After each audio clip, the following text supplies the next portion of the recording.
So, good afternoon. In this session, we are continuing with the previous session where we had a discussion about text files and general files and its handling. Right. So we discussed about कि file का handle क्या होता है, file को mode में कैसे open करते हैं, किन मोड्स में ओपन करना चाहिए, किस तरीके से करना चाहिए, वो सब चीज़ें हमने यहाँ पे पढ़ा था. So today we're gonna do a discussion about another format of file that is called binary files. Now binary files जो होती है वो basically वो फाइल होती है जो by default 0 और 1 के फॉर्मेट में stored होती है. Okay, so the whole file is stored in the format of 0 and 1. Unlike जो हमारी text file होती है जो कि हमारी किस फॉर्मेट में होती थी, ASCII वैल्यू में होती थी और साथ ही साथ ह्यूमन रीडेबल होती थी, ह्यूमन रीडेबल. ऑन दी यहाँ पे बाइनरी फाइल जो होती है वो नॉन रीडेबल होती है, मीन्स हमारे कंप्यूटर उसको पढ़ सकता है बट ह्यूमन के लिए वो एक नॉइज डेटा है, 0 1 की कलेक्शन होगी, ना उसे वो पढ़ सकते हैं ना समझ सकते हैं.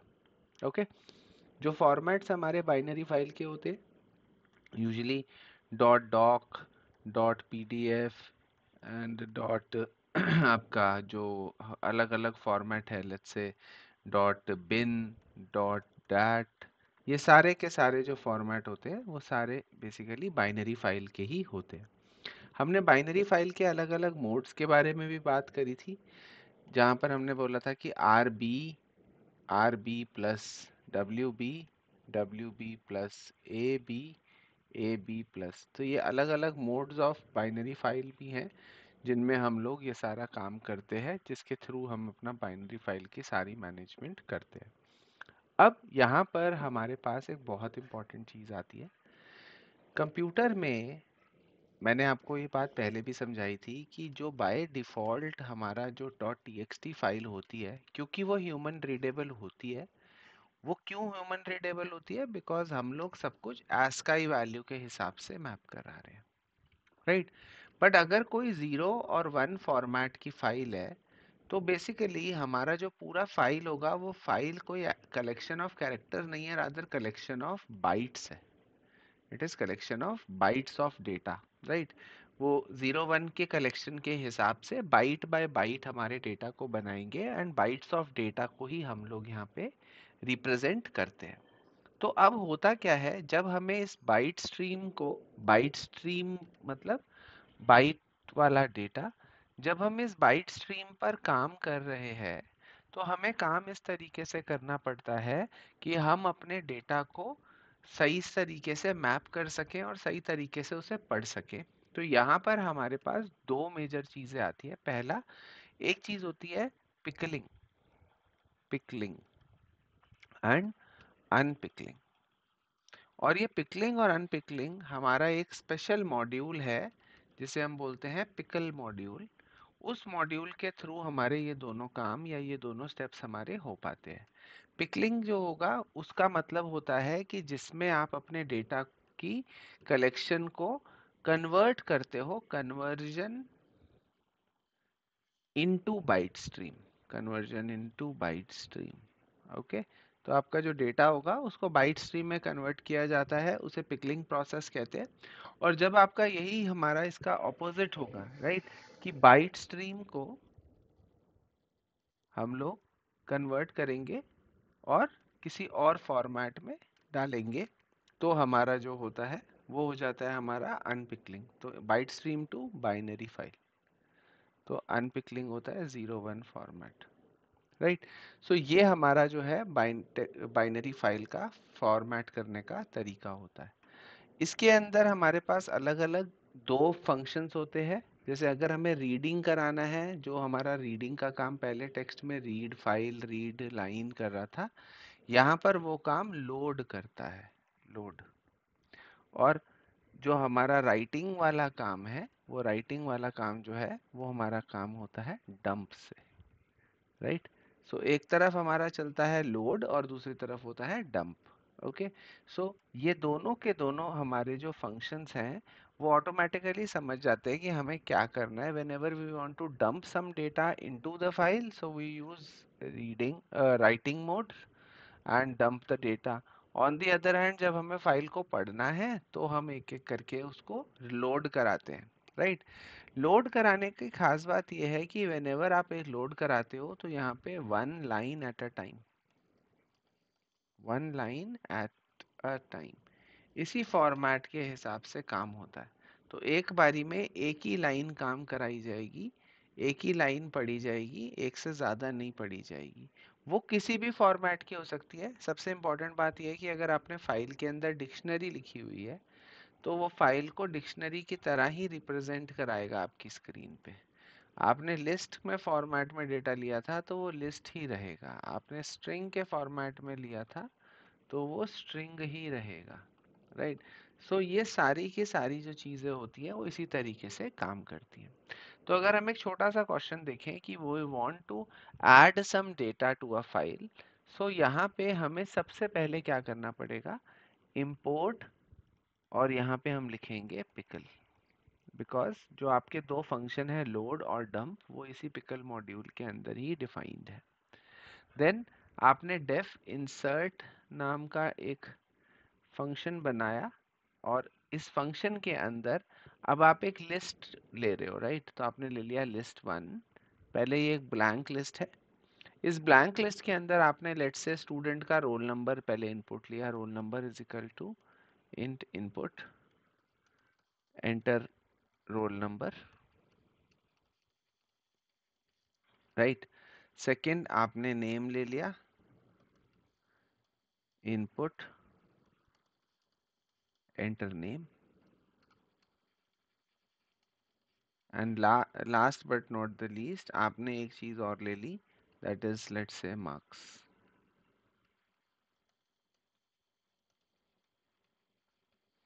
मार्क्स के लिए आप फ्लोट इनपुट भी ले सकते हैं, दैट हार्डली मैटर्स। तो हमने ये तीनों चीजें यूजर से इनपुट करवाई। अब अपने लिस्ट वन के अंदर हमने ये तीनों चीजों को एक के बाद एक इंसर्ट करा दिया। Once your list is ready, now what you have to do, you have to put this list into the file, right? तो यहाँ पे आप पहले एक फाइल का हैंडल बनाओगे, f is equal to open, file का नाम दे देते हैं let's say data dot dat या bin, कोई भी फॉर्मेट दे दीजिए, और लास्ट में हमारा जो मोड रहेगा वो होगा ए बी, प्लस की जगह पे हम ए बी दे देते हैं, दैट वुड बी बेटर, कि हम अपने डेटा को सिर्फ पिछली एक फाइल है उसके अंदर इंसर्ट कर रहे हैं। फाइल में डेटा सिर्फ जा रहा है, पिछला डेटा रहेगा और ये नया वाला भी ऐड हो जाएगा। Once you are done with this, आप यहाँ पे सिर्फ लिखेंगे pickle dot dump f, that's it. आपने जैसे ही ये स्टेटमेंट लिखी pickle dot dump this thing, right, so आपने आपका सारा का सारा काम हो गया। आपको क्या फाइल में लिखना है, you have to write in what, आपको फाइल के अंदर लिखना है list one, you will write list 1 and f, right, and इसके बाद आप अपनी फाइल को क्लोज करा सकते हो। तो आपकी फाइल के अंदर जिसका नाम क्या था, डेटा डॉट डैट, उसके अंदर एक लिस्ट फॉर्मेट का डेटा इस तरीके से आपका चला गया है और आपके पास सारी की सारी स्क्रीन के ऊपर आउटपुट आ जाएगी। This is how we can do this easily. यही तरीका होता है करने का, आपका सिंपल फाइल में लिखने का काम जब आ जाता है, right. On the other hand most of the time आपको यूजली जो क्वेश्चंस आते हैं वो रीडिंग कराने के आते हैं, लोड कराने के आते हैं। जैसे आपको बोल दिया गया कि फाइल के अंदर कुछ सर्च करना है या फाइल के अंदर बताओ ये चीज़ है कि नहीं है, तो आप फाइल को पढ़ते हो, राइट। कितने ऐसे रिकॉर्ड्स हैं जिनकी ये वाली रिकॉर्ड इस तरीके की है, कितने ऐसे रिकॉर्ड्स हैं जिनकी ये रिकॉर्ड इस तरीके की नहीं है। तो इस तरह के जब हमारे क्वेश्चंस आ जाएंगे तो हमारे पास अलग अलग प्रोसेस से के वो आ जाती है। सबसे इजीएस्ट जो क्वेश्चन होते हैं हमारे वो ऐसे होते हैं कि आपके पास लेट से क्वेश्चन है कि एक डेटा है स्कूल डॉट डैट, राइट, और स्कूल डॉट डैट का जो डेटा है उसमें क्या है, स्टूडेंट की इंफॉर्मेशन रहती है हमेशा। स्टूडेंट की इंफॉर्मेशन में हमारे पास उसका रोल नंबर, उसका नेम और उसके मार्क्स की जगह परसेंटेज रहती है, ओके। सो परसेंट हमारी तीन, हमारे एक स्टूडेंट रिकॉर्ड में S1 अगर डेटा है तो उसमें ये तीन चीजें होंगी ही होंगी। हमें बोलता है कि हमें उन सब चीजों का नाम बताना है, सब चीजों का नाम बताना है या स्टूडेंट्स का नाम बताना है जिनके मार्क्स 33% से कम है। सो ऑल दो students who have marks less than 33। Now सबसे पहला काम होता है डिफाइन। सो लेट्स से हमने लिख दिया count underscore 33, right, just to give it a name कि भाई हम क्या कर रहे हैं, हम एक नाम दे रहे हैं यहाँ पे, just to give a name, जहाँ पे हमने नाम क्या दे दिया, काउंट 33। सिंपल सा कोड है, कोई भी इसमें लॉजिक बहुत ज़्यादा नहीं है, बहुत सिंपल सिंपल चीज़ों के साथ हम इसको करेंगे और अपना आंसर निकालेंगे। सबसे पहला काम हम क्या करते हैं, यहाँ पर आपको इम्पोर्ट पिकल तो लिखना ही पड़ता है, right. Now what you have to do, you have to read each and every line of the file till the end of the file, और उसमें हर बारी क्या करना है, एक रिकॉर्ड आपको ये इंडेक्स नंबर 1 यहाँ ये आएगा, तो आपको चेक करना है कि उसका इंडेक्स नंबर 2 जो है वो इंडेक्स नंबर 2 आपका 33 से कम तो नहीं है। अगर वो है तो आप इंडेक्स 1 पर जो वैल्यू है उसका नेम आप प्रिंट करा दो। तो यहाँ पे आपके पास क्या होता है, आपने यहाँ पे काउंट बताना है तो काउंट वेरिएबल लेके 0 शुरू कर लो, लेकिन अगर नाम ही प्रिंट कराना है डायरेक्टली एक ही साथ बाद में या हर बारी चेक करते हुए, तो आप एक सिंपल लूप चलाओगे। यहाँ पे आपने ना एक ट्राई ब्लॉक बनाया। Now what is this try block? Try block ये होता है, लाइक आई सेड, मैंने आपको बोला था कि लोड फंक्शन जो है ना वो एक बारी में एक ही लाइन पढ़ पाता है। अब पढ़ते पढ़ते पढ़ते वो लास्ट ऑफ द फाइल में जब पहुंच गया, तो अब क्या प्रॉब्लम आएगी इसके साथ, कि वो अभी भी कोशिश करता रहेगा कि और रिकॉर्ड मिले और रिकॉर्ड मिले, थोड़ा सा और डेटा मिल जाए so that I can get my answer. तो वो कॉन्स्टेंटली पिंग करता रहेगा, और डेटा दे दो अगर है तो, और डेटा दे दो है तो हम इस प्रॉब्लम को सॉल्व करने के लिए कहाँ आ जाते हैं, ट्राई ब्लॉक में आ जाते हैं। ट्राई ब्लॉक क्या करता है, ये एक पहले से ही एक्सेप्शन है। एक्सेप्शन का क्या मतलब है, कंप्यूटर को पहले से पता होगा कि अगर कल को कभी गलती हुई या कोई मिस्टेक हो जाती है, तो कंप्यूटर क्या करेगा, प्रोग्राम को एब्रप्टली एंड ना करे, रादर एक प्रॉपर तरीके से एंड करके एक प्रॉपर मैसेज को प्रिंट करके then it exits out of the program. That is more suitable approach and more correct approach compare to जो भी हम आज की से पहले प्रोग्रामिंग करते थे, जहां पर हमारे पास कभी भी ये चीज डिफाइंड नहीं होती थी कि भाई कब तक रीड करना है, कैसे रीड करना है। तो हम क्या कर रहे हैं, ट्राई ब्लॉक लगा रहे हैं, और ट्राई के अंदर हमने क्या किया, वाइल लूप लगा दिया, while true, right. While true means I am getting the record from the file. So what I will do, let's say मैंने लिखा record equal to pickle dot load and you load F. Now file handle तो open करना ही पड़ेगा, तो उसको हमने लिख दिया F is equal to open school dot dat, then school dot dat के अंदर हमारा जो मोड होगा वो कौन सा मोड होगा, हमारा आरबी मोड होगा, राइट। सो ओपन करके स्कूल डॉट डैट को आरबी मोड में ओपन किया, एक एक करके आपने इस फाइल के हर रिकॉर्ड को रीड किया। अगर आपका रिकॉर्ड 2 की जो वैल्यू है वो लेस देन 33 हो जाती है, राइट, तो आप क्या करेंगे, प्रिंट कराएंगे क्या चीज, रिकॉर्ड का 1th index, that is the answer. अब करते करते करते करते हर बारी रिकॉर्ड पढ़ते पढ़ते, बिकॉज ये एक इनफाइनाइट लूप है, ये सारे काम करते हुए और सारे काम पढ़ते हुए हुआ क्या कि हम एंड ऑफ द फाइल पे पहुंच गए, हम लोग लास्ट रिकॉर्ड ऑफ फाइल पे पहुंचे। तो अब वहां पर तो वाइल लूप के पास कोई डेटा आएगा ही नहीं, तो ये चीजें चेक कैसे होंगी, तो यहाँ पर एक एरर आ सकता है अब्रप्टली। तो हम लोगों ने क्या किया, इस ट्राई के कॉरस्पॉन्डिंग यहाँ पर एक्सेप्ट लिख लिया, and this is the exception. तो हम यहाँ पे लिखेंगे एक्सेप्ट ई ओ एफ एरर। सो ई ओ एफ एरर का क्या मतलब है, एंड ऑफ फाइल का एरर। दैट मीन्स कंप्यूटर खुद से ही बता रहा है कि आप जो फाइल को रीड करने की कोशिश कर रहे हो, आप जो फाइल को बार बार पढ़ने की कोशिश कर रहे हो, वो वहां से एक एरर दे दी है कि फाइल का एंड हो चुका है, स्टॉप कर दो, फाइल का एंड हो चुका है, रुक जाइए।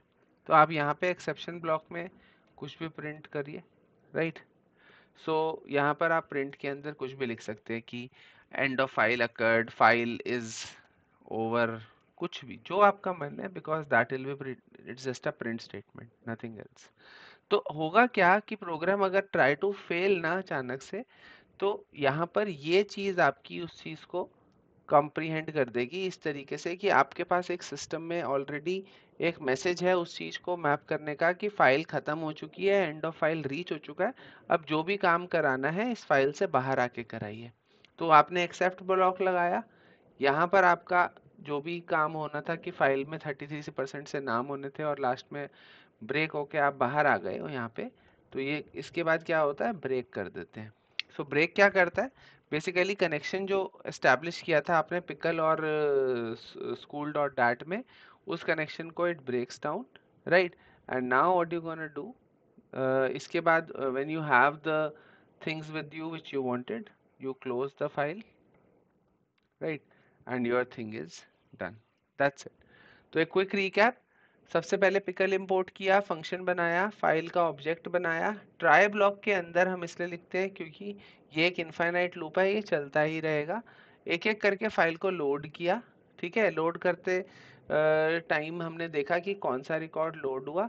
अब उस रिकॉर्ड का अगर सेकेंड इंडेक्स वाली वैल्यू जो है वो लेस देन 33 होगी, तो उसका फर्स्ट वाला दैट इज द नेम जो है वो हम प्रिंट करा देंगे। कब तक, जब तक कि एंड ऑफ द फाइल नहीं आती है। The moment end of the file आ जाती है, you are good to go. आप ब्रेक करिए प्रोग्राम को, come out of the loop itself and then just close the file because you already have your answer with you, right?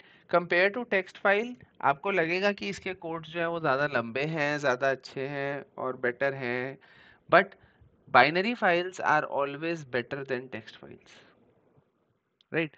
Binary files are always better than text files in comparison of कि इसमें हमारा एक तो format जो है वो protected रहता है, और दूसरा सबसे बड़ी बात यह है कि आपके पास जो है एरर हैंडलिंग भी इजीली हो जाती है, एक्सेप्शन हैंडलिंग भी जो है वो इजीली आसान तरीके से हो जाती है। This is what we had to do for binary file. Binary file में इससे अलावा भी क्वेश्चन आ जाते हैं, I will just show you few questions है। So this is to update a binary file. तो अपडेशन के लिए भी क्या किया, पहले आपने रोल नंबर इनपुट करवाया और फाइल का नाम भी इनपुट करवा दिया, राइट, कि किस फाइल पे आपको जाना है। आपने देखा कि पिकल डॉट लोड किया फाइल, राइट, तो लोड करने पे हमने फाइल को लोड करा के उसका फर्स्ट रिकॉर्ड रीड किया, ठीक है। फर्स्ट रिकॉर्ड पर ही वैल्यू क्योंकि यहाँ पर थे, तो फर्स्ट रिकॉर्ड पर ही वैल्यू अगर equal to found equal to 0 हो जाता है, तो आप यहाँ से एक एक करके लिस्ट को पढ़ रहे हो, राइट। इफ रोल नंबर आपका मैच करा गया जिससे आप मैच कराना चाहते हो कि ये वाला रिकॉर्ड का रोल नंबर मेरे लिए है भी कि नहीं, तो आप क्या करते हो, फाउंड को 1 करते हो। फाउंड को 1 करने के बाद जो नया नेम है वो इंसर्ट कराते हो, राइट, और नए नेम के बाद अगेन फाइल को अपेंडेक्स करके, ठीक है ना। सो यहाँ पे आपने ये करा, पहले आपने यहाँ पे see again I will show you the code, एक लूप चलाया, लूप में रिकॉर्ड को ढूंढा, रिकॉर्ड मिला तो फाउंड 1 किया, उस रिकॉर्ड के नाम पे एक नया नाम इनपुट किया और नए रिकॉर्ड को आपने अपेंड कर दिया। अगर फाउंड 1 था, राइट, तो फाउंड 1 था तो फाइल डॉट सीक 0 होता है, ठीक है। सीक और टेल फंक्शन क्या करते हैं अभी हम लोग डिस्कस करेंगे। So if found equal to 1 होता है तो फाइल डॉट सीक 0 होता है। पिकल डॉट डंप होता है, राइट, डंप इसलिए होता है क्योंकि हमें पुराना रिकॉर्ड जो होता है कोई सा भी उसे चेंज करना है, this is to update, right. So dump किया हमने, रिकॉर्ड को लिखा it is updated, otherwise this record doesn't exist, and last में फाइल को क्लोज कर दिया, right. So this is how things are done in computer science and everywhere, ठीक है। बाइनरी फाइल में डिलीट करना है, अगेन डिलीशन का हमारे पास कंप्यूटर में ना कोई मैकेनिज्म नहीं होता, तो हम लोग क्या करते हैं, डिलीशन करने के लिए हम फाइल को लाइन बाय लाइन पढ़ते जाते हैं, ठीक है। सपोज करिए ये लाइन आगे नहीं जानी है, तो हम उसमें एक स्टेटमेंट देते हैं, क्लॉज दे देते हैं कि अगर ये इसके मैच कर जाए, ठीक है ना, तो आप क्या करोगे, कंटिन्यू कर जाओगे, राइट। कंटिन्यू करने का क्या मतलब होता है कि आप उस पर्टिकुलर स्टेटमेंट पे कोई भी काम नहीं करोगे, you will just skip that statement, loop के अंदर जाओगे ही नहीं आप, ठीक है। So that statement is called continue, right. It is helpful जहाँ पर हमें ये इस तरीके के प्रोग्राम आ जाते हैं, लाइक डिलीशन आ जाता है या अपडेशन आ जाता है, तो उन जगहों पे ये सब कंटिन्यू फंक्शन का काफी यूज है, काफी ज्यादा इसमें हम लोग इसको यूज करते हैं। इसके अलावा आपका जो सीक फंक्शन होता है, राइट, सीक फंक्शन क्या करता है, वो बेसिकली आपके सिंटैक्स में ये है कि आपके फाइल के हैंडल को शुरुआती पोजीशन पे ले जाता है, सबसे स्टार्टिंग, राइट, और वहां से फिर एक एक करके जब कलेक्शन को काउंट किया जाएगा या उसको करा जाएगा, तो उससे फिर हम उसको देख लेते हैं। तो यहाँ पे वही चीज कर रहे हैं कि आपसे बोला गया deleting a record from binary file. पहले आपने यूजर से रोल नंबर मांगा, फाइल को ओपन किया, लोड करा लिया और फाउंड कर दिया 0 लिस्ट के फॉर्मेट में। हर बारी एक रिकॉर्ड पढ़ा, एक लिस्ट में डाल दिया, एक रिकॉर्ड पढ़ा, एक लिस्ट में डाल दिया। लिस्ट में जाने के बाद नाउ यहाँ पे क्या है कि if found is equal equal to 1, that means कि आपको वो रिकॉर्ड मिला था जिसे आपको डिलीट करना है, तो आप पहले सीक 0 करिए और फिर pickle dot dump lst comma file करिए, right. So this way your record will also be able to get deleted, right. So this is the way. Total हमारे 4 ही फंक्शंस होते हैं। सर्च का भी फंक्शन सेम ही तरीके से काम करता है। Search is no better than your reading function all together, right. So that is what it is. इस बुक के अंदर काफी ज्यादा 1 मार्कर 2 मार्कर इस टाइप के क्वेश्चन दिए हुए हैं, ठीक है ना। आप इसको इजीली प्रैक्टिस कर सकते हैं। कोई सा भी क्वेश्चन उठाइए और उसको प्रैक्टिस कर लीजिए। आपका ये वाला जितना भी काम है about the record updation, the price updation और ये सब चीजें, ये सारी की सारी इजीली वहां पर मैनेजेबल है और इजीली आप लोग इसको कर सकते हो, राइट। सो इस तरह के क्वेश्चंस को जरूर एक बारी प्रैक्टिस कर लीजिए, बिकॉज यहाँ पर आप लोगों को काफी ज्यादा हेल्प हो सकती है कि एग्जाम में कहीं मिलता जुलता क्वेश्चन ही आ जाए, right? So this is how it is, right? And this marks the end of your topic, and I'll see you in the next session if nobody has any doubt in here. So I think nobody has doubt. I'll stop it here now.